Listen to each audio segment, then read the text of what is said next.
My family was not into art whatsoever. Art was not a big deal, but craft was. We were building things, repainting rooms. There was a pride in doing it well.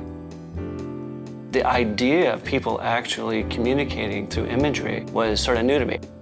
I entered the design program at the University of Utah. It was the first time I ever really got any positive reinforcement, academically speaking. After my sophomore year, I was offered a job at the Division of Continuing Education. It was great because we had no money, so it forced me to have to create whatever we were creating on my own, meaning the illustrations, typographic studies, photography.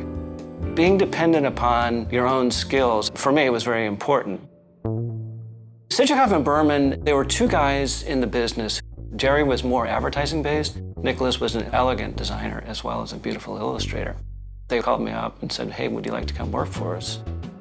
I was working as the art director in the back, and I became Nicholas's hands. Nicholas was a huge influence on me and still is to this day. I worked for Sitchikoff and Berman for 2.5 years. There really weren't that many large studios that would even need someone like me. So I started my own business. I decided to stay in San Francisco. It has a wonderful small town quality with a lot of big town assets. I was just looking for something, anything, to make a few dollars here and there. Then one thing led to another, and we started just getting more and more work. Where we got the most notoriety was in the food and hospitality area. Those things opened the doors for many other projects. About that time, I stopped illustrating and I was art directing almost primarily. I don't know if there was a conscious decision to switch, but I know that when people start asking me for the same thing over and over again, I do get a little bored with that. As the projects came in, I needed to hire more people. I just felt that it was a little bit too soon. I started to lose touch with the work that I was doing. So as a person would leave, I would just fill in a desk with storage so I couldn't hire yet again. I would do that until we got to a manageable size. And not that it was terrible, but there's so much more that I need to explore. And I'm only going to be able to do that if I get more hands-on. I got back to the illustration when Nicholas died. We were very close at the time. I realized that he had given me an enormous gift.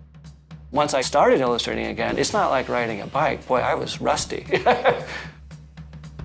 It's hard for me to separate my illustration from my design. I don't even see that there's a difference between them.